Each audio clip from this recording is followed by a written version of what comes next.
Voice of മുജീബിലേക്ക് അവർക്കും സ്വാഗതം. 2022 football ലോകകപ്പിൽ CR7 എന്താണോ നേരിടേണ്ടി വന്നത് അതേ അവസ്ഥ തന്നെയാണ് 2026 വേൾഡ് കപ്പ് തുടങ്ങിയപ്പോൾ CR7 നേരിടേണ്ടി വരുന്നത്. ഒരു ലോകോത്തര ഫുട്ബോളർക്ക് സ്വന്തം ടീമിൽ നിന്ന് എന്തുകൊണ്ട് ഇത്തരം തിക്താനുഭവങ്ങൾ വരുന്നു എന്നത് ചിന്തിക്കേണ്ട ഒരു വിഷയം തന്നെയാണ്. ഇത് 6ാം തവണയാണ് CR7 പോർച്ചുഗലിനു വേണ്ടി വേൾഡ് കപ്പിൽ പന്ത് തട്ടാൻ ഇറങ്ങുന്നത്. ഇതിനിടെ 8 ഗോളുകൾ അയാൾ നേടിക്കഴിഞ്ഞു വേൾഡ് കപ്പിൽ. 2006-ലും 2010-ലും 2014-ലും ഓരോ ഗോളുകളാണ് CR7 പോർച്ചുഗലിന് വേണ്ടി നേടിയത്. 2018-ൽ 4 ഗോളുകൾ നേടിക്കൊണ്ട് വേൾഡ് കപ്പിലെ തൻ്റെ ഗോൾ നേട്ടം 7 ഉയർത്തി. 2022-ൽ ഖത്തറിൻ്റെ മണ്ണിൽ 1 ഗോളുമാണ് നേടിയത്.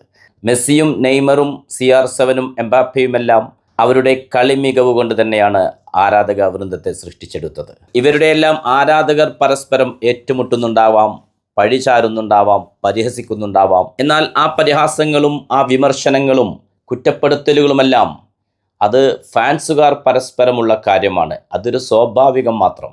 എന്നാൽ സ്വന്തം ടീം വേൾഡ് കപ്പ് പോലത്തൊരു വലിയ വേദിയിൽ ടീമിന് വേണ്ടി ഇറങ്ങുമ്പോൾ അയാൾക്കൊരു സപ്പോർട്ടും കൊടുക്കുന്നില്ലെന്ന് പറയുമ്പോൾ അതിൻ്റെ ഗൗരവം എത്രമാത്രമാണ്. 2022-ൽ ഒട്ടനവധി തവണ നമ്മൾ അത് കണ്ടതാണ് ക്യാമറ കണ്ണുകളിലൂടെ. 2026-ലും അതിനൊരു മാറ്റവും വരുന്നില്ല എന്നോർക്കുമ്പോൾ ഒരു തവണയെങ്കിലും വേൾഡ് കപ്പ് ചാമ്പ്യനായിക്കൊണ്ട് അയാൾ ലോകകപ്പിൽ നിന്ന് വിരമിക്കണമെന്നാഗ്രഹിക്കുന്ന ആരാധകർക്ക് നിരാശ സമ്മാനിക്കാൻ മാത്രമല്ലേ ഈ തമ്മിൽ പോര് വരുത്തിവെക്കുന്നത്. ഈ 41-ാം വയസ്സിലും തൻ്റെ രാജ്യത്തിന് വേണ്ടി 6ാം തവണയും വേൾഡ് കപ്പിൽ പന്ത് തട്ടാൻ അയാൾ ഇറങ്ങി പുറപ്പെട്ടിട്ടുണ്ടെങ്കിൽ വിരമിക്കുന്നതിന് മുമ്പ് അയാൾക്കൊരു കപ്പ് നേടിക്കൊടുക്കാൻ ടീം ഒത്തൊരുമിച്ച് നിൽക്കേണ്ട സമയത്ത് അയാളെ ഒറ്റപ്പെടുത്തുന്ന ദുഃഖകരമായ കാഴ്ച ആർക്ക് അംഗീകരിക്കാനാകും? അയാൾക്ക് പല ന്യൂനതകളുണ്ടാവാം, മനുഷ്യ സഹജം മാത്രമാണത്.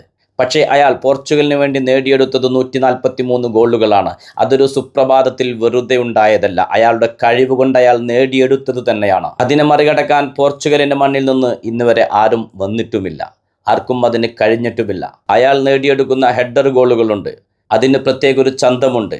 ആ ഒരു ഹെഡർ ഗോളുകൾ മെസ്സിക്ക് നേടാൻ കഴിയുമെന്ന് മെസ്സി ആരാധകർ പോലും പറയില്ല.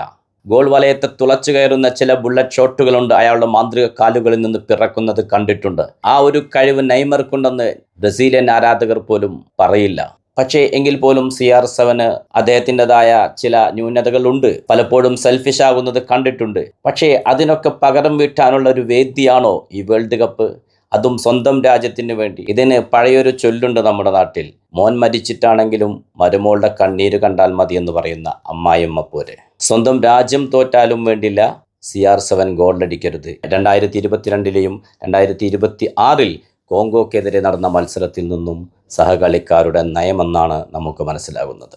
അതല്ലേ നമ്മൾ കഴിഞ്ഞ മത്സരത്തിൽ കണ്ടത്. പോർച്ചുഗൽ ഡെമോക്രാറ്റിക് റിപ്പബ്ലിക് ഓഫ് കോങ്കോയുമായി മത്സരത്തിനിറങ്ങിയപ്പോൾ പോർച്ചുഗൽ 6ാം മിനിറ്റിൽ തന്നെ ഗോളടിച്ച് ലീഡ് നേടിയതാണ്. ആദ്യ പകുതിയിൽ പിന്നീട് ഒട്ടനവധി ഓപ്പൺ അവസരങ്ങളുണ്ടായിരുന്നു. ശരിയായ പൊസിഷനിൽ CR7 നിൽപ്പുണ്ടായിരുന്നു.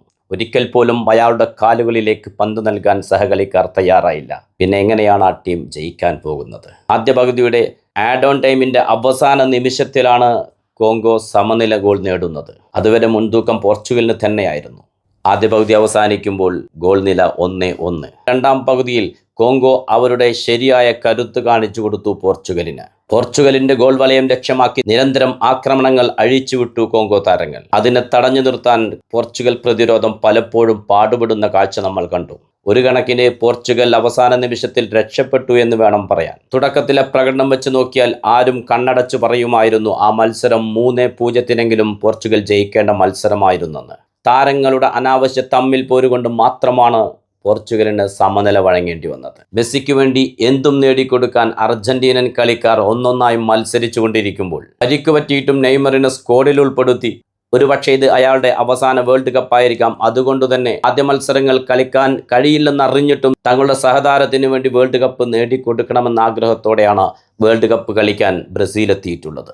ബ്രസീലിയൻ താരങ്ങൾ നെയ്മറിന് നൽകുന്ന സ്നേഹാദരം, അർജന്റീനിയൻ താരങ്ങൾ മെസ്സിക്ക് നൽകുന്ന സ്നേഹാദരം, ഇതൊക്കെ കണ്ടുപഠിക്കേണ്ടിയിരിക്കുന്നു പോർച്ചുഗൽ താരങ്ങൾ. പ്രായം 41 ഈ പ്രായത്തിലും അയാൾ വ്യക്തമായ ഫിറ്റ്നസോടെ തന്നെയാണ് ഗ്രൗണ്ടിൽ ഇറങ്ങുന്നത്. എങ്കിൽ പോലും അടുത്ത വേൾഡ് കപ്പിൽ അയാളെ നമുക്ക് പ്രതീക്ഷിക്കാൻ കഴിയില്ല. CR7 ആരാധകരല്ലാത്തവരും ഒരിക്കലെങ്കിലും അയാൾ വേൾഡ് കപ്പ് നേടണമെന്ന് ആഗ്രഹിച്ചവരാണ്. പക്ഷേ ഇത്തരത്തിലാണ് പോക്കെങ്കിൽ അതുണ്ടാവാൻ സാധ്യത വളരെ കുറവാണ്. പുതിയ വേൾഡ് കപ്പ് വിശേഷങ്ങളുമായി നിങ്ങളിലേക്ക് വീണ്ടും എത്തും. നിങ്ങളുടെ സ്വന്തം വോയിസ് ഓഫ് മുജീബ്. ചാനൽ ആദ്യമായി കാണുന്നവർ സബ്സ്ക്രൈബ് ചെയ്യുക, ലൈക്ക് ചെയ്യുക, നിങ്ങളുടെ അഭിപ്രായങ്ങൾ കമൻറ്റായി രേഖപ്പെടുത്തുക.